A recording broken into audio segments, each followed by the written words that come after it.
Dans ce tutoriel, nous allons vous présenter la recette et la technique de fabrication de la gâche vendéenne, qui est une brioche régionale française. La brioche se décline selon les régions de France, historiquement en fonction des terroirs et aussi en fonction des origines sociales, chaque région ayant sa spécialité de brioche. Le point commun des brioches étant d'être un pain additionné de matière grasse, de sucre et le plus souvent d'œufs pour donner un pain qui sort de l'ordinaire, un pain un petit peu plus gourmand que le pain de tous les jours. Selon les régions, selon les origines sociales, les recettes vont varier en quantité de matière grasse et en type de matière grasse. Si on prend l'exemple de la Provence, par exemple, qui a une spécialité de brioche appelée la pompe à l'huile, la Provence a été pendant longtemps une région pauvre et la brioche ne contient pas d'œufs et la matière grasse est uniquement de l'huile d'olive, donc une matière grasse locale. Dans cette recette, nous allons donc vous proposer une gâche vendéenne qui est une brioche d'origine de Vendée bien sûr, dans laquelle l'hydratation se fait avec de l'œuf et de l'eau. C'est une pâte relativement pauvre en œufs et dans laquelle la matière grasse est un mélange de crème fraîche et de beurre. On va pétrir cette brioche dans un pétrin à bras plongeant. Donc la farine est dans la cuve. On va incorporer les liquides, donc l'eau, le sucre et nous allons pétrir.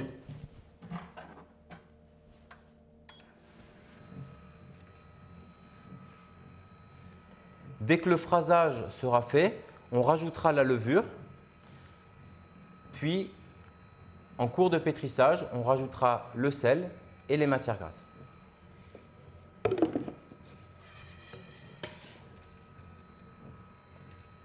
Donc on a choisi un pétrin à bras plongeant de la marque Bernardi afin de faire un pétrissage très traditionnel. C'est un pétrissage lent qui convient particulièrement bien aux pâtes à brioche.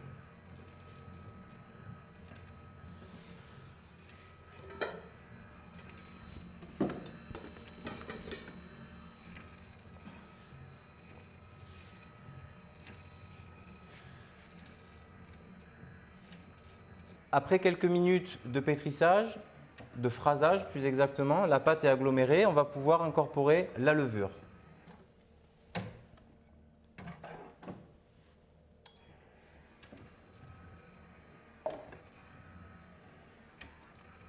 Quand le réseau de gluten est déjà bien formé, on rajoute le sel.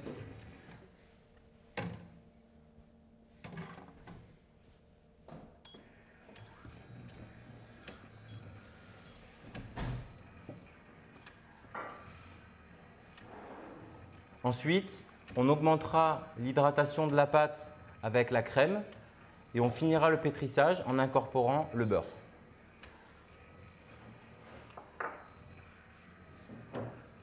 Lorsque la pâte présente une structure suffisante, on va pouvoir commencer le bassinage à la crème. Donc on va rajouter la crème liquide petit à petit.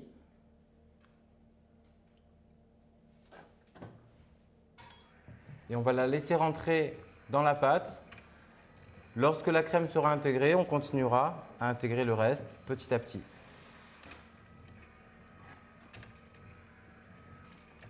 On va ainsi commencer à incorporer la matière grasse dans le réseau de gluten et assouplir la pâte qui jusque-là n'était qu'à 50% d'hydratation, donc qui était une pâte assez ferme.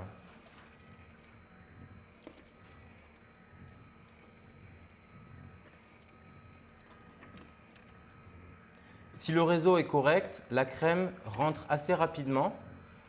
Par contre, si la pâte manquait de pétrissage jusque-là, alors l'incorporation de la crème est rendue très difficile.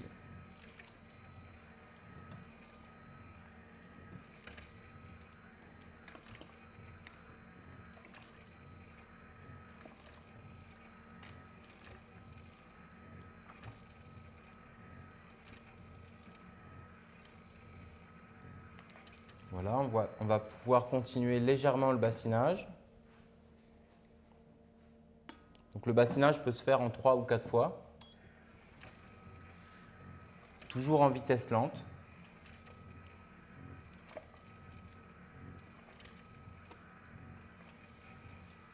Quand la pâte se décolle, qu'elle devient lisse, alors on va intégrer le beurre dans la pâte. On peut intégrer tout le beurre en une fois, parce qu'il n'y a pas une grande quantité de beurre dans cette recette. La matière grasse étant apportée essentiellement par la crème fraîche qui est déjà rentrée dans le réseau. Donc il va falloir quelques minutes de plus pour intégrer le beurre dans la pâte et ensuite le pétrissage sera terminé.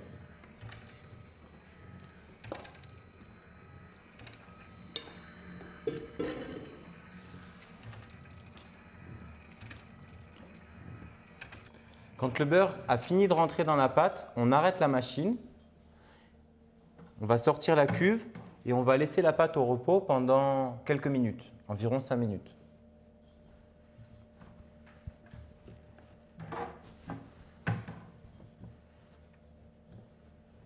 Voilà, on enlève la pâte des bras.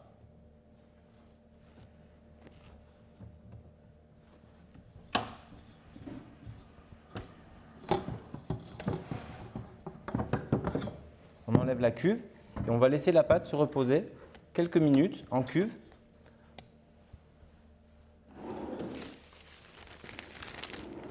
En la protégeant pour pas qu'elle se déshydrate. Après quelques minutes de repos, la pâte est sortie de la cuve. On va la sortir sur le plan de travail et la bouler.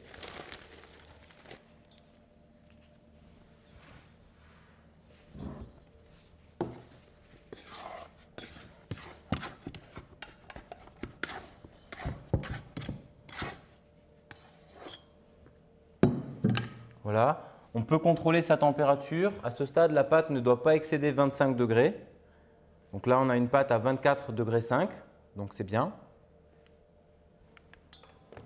Et ensuite, on la boule. On lui fait un léger boulage.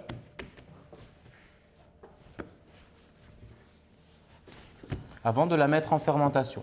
La pâte va rester une trentaine de minutes dans un bac, ici, avant de partir au frigo toute la nuit pendant 8 à 12 heures avant d'être divisée et façonnée.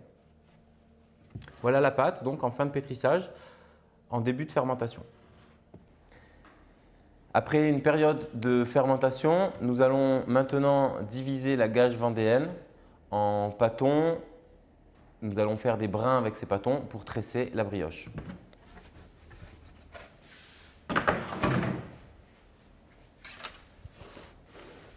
Donc après le pétrissage, la pâte est restée 30 minutes à température ambiante. Elle a eu un tour, puis elle est partie en froid pour une dizaine d'heures. On récupère donc le pâton après la fermentation.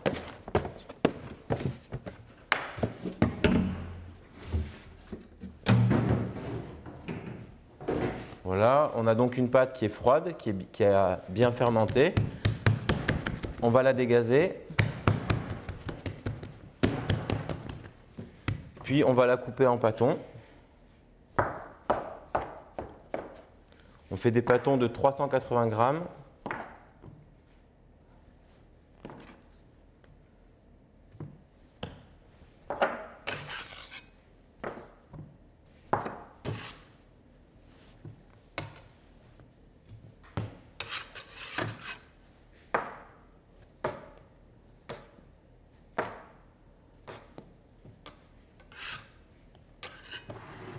Voilà, et nous allons donc maintenant tresser ces pâtons. On va faire des tresses à 5 brins, donc on va tresser tous ces pâtons et ensuite on va façonner la gâche.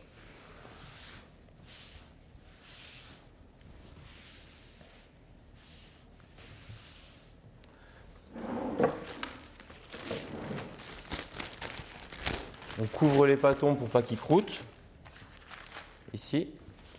Et on va s'occuper de chaque pâton l'un après l'autre. Alors pour le tressage, on procède de la manière suivante. La pâte est bien froide. On va la façonner par enroulement pour obtenir un brin bien serré, bien régulier.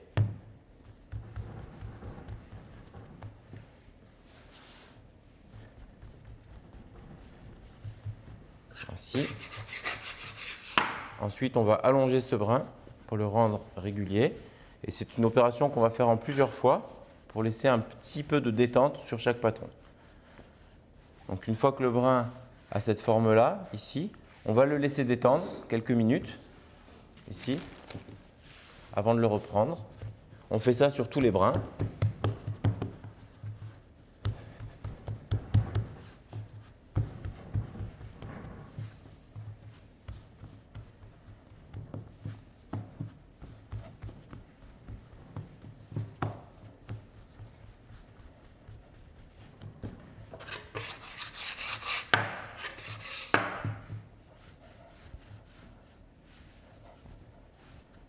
Voilà, on laisse un petit peu de détente à chaque fois pour faciliter l'allongement.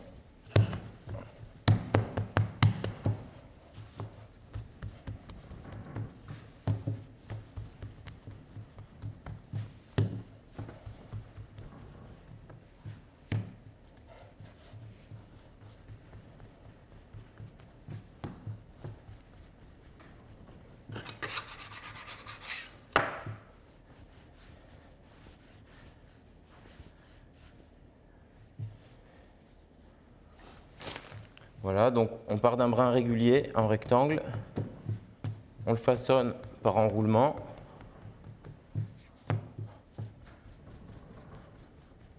Pour avoir des brins bien réguliers au final.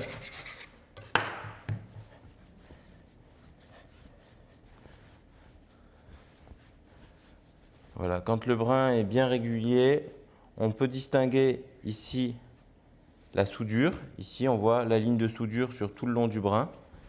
Ici.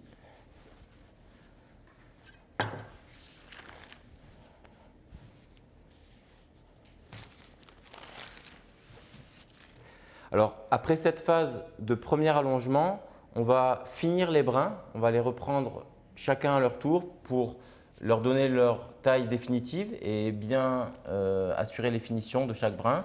Donc, on va reprendre les brins ici et on va leur faire un dernier enroulement, ce qui va permettre de régler la dernière longueur du brin et de bien assurer les finitions. Ici, donc là après on aura un brin fini, prêt à être tressé. On garde toujours la soudure apparente ici, donc la soudure est visible. Voilà, on essaye d'avoir des brins de diamètre constant. C'est une étape rapide, en fait, les brins ont détendu en quelques minutes, donc on va pouvoir les finir de manière relativement précise.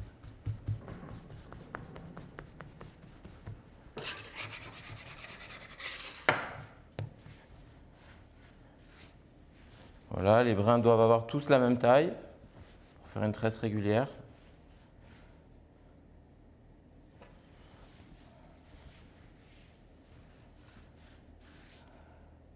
Voilà, quand tous les brins sont formés, on va pouvoir passer au tressage.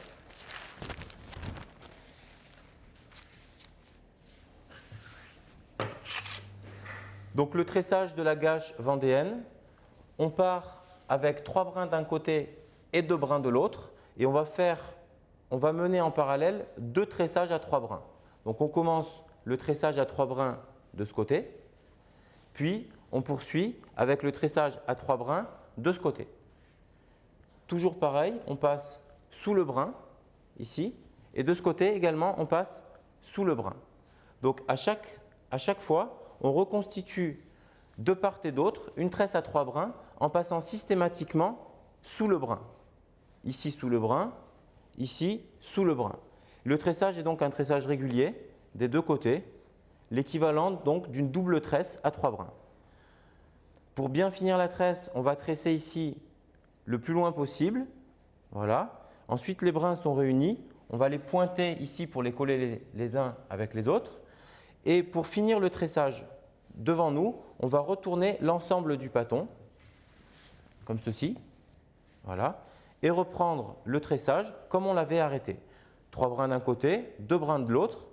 On va donc ici poursuivre le tressage en passant sous le brin, puis également de ce côté en passant sous le brin. Voilà, donc la technique est toujours la même. Voilà. Arrivé en bout de pâton, on peut donc pointer légèrement les brins. On peut tourner la tresse et pointer les brins. Ensuite, on va choisir le côté le mieux fini, qui est généralement celui-ci. Et la tresse finie va être placée sur papier cuisson pour la deuxième fermentation. Ici, voilà. La deuxième fermentation se fait sur plaque.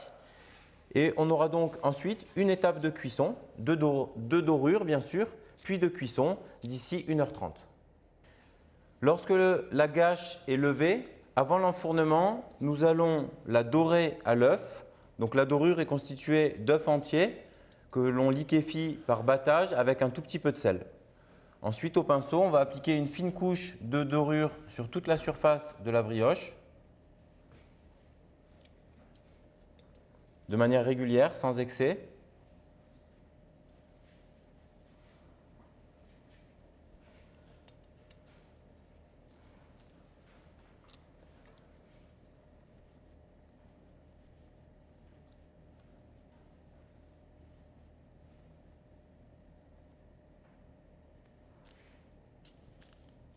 En partant bien du bord de la plaque.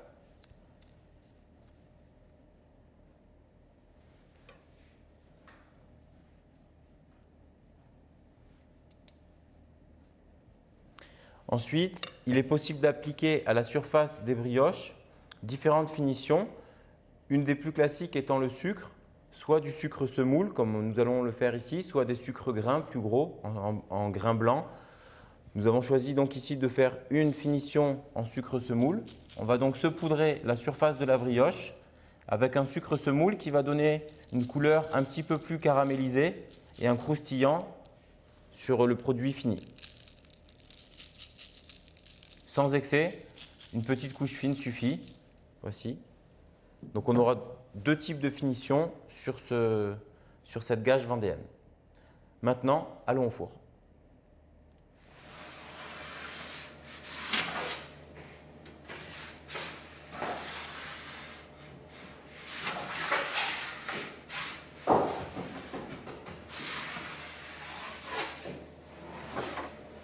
Donc voici la gâche vendéenne après cuisson.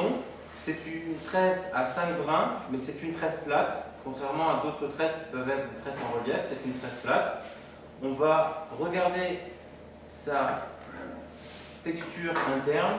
Donc c'est une texture très légère, très moelleuse, apportée par la crème et le lait dans la pâte, ici. Et comme la plupart des tresses, nous allons trouver dans la gâche vendéenne des structures de mie très longues. Ici, si on déchire la mie, on va observer ici des textures de mie très longues, très fibreuses, qui vont garantir en bouche une mâche exceptionnelle.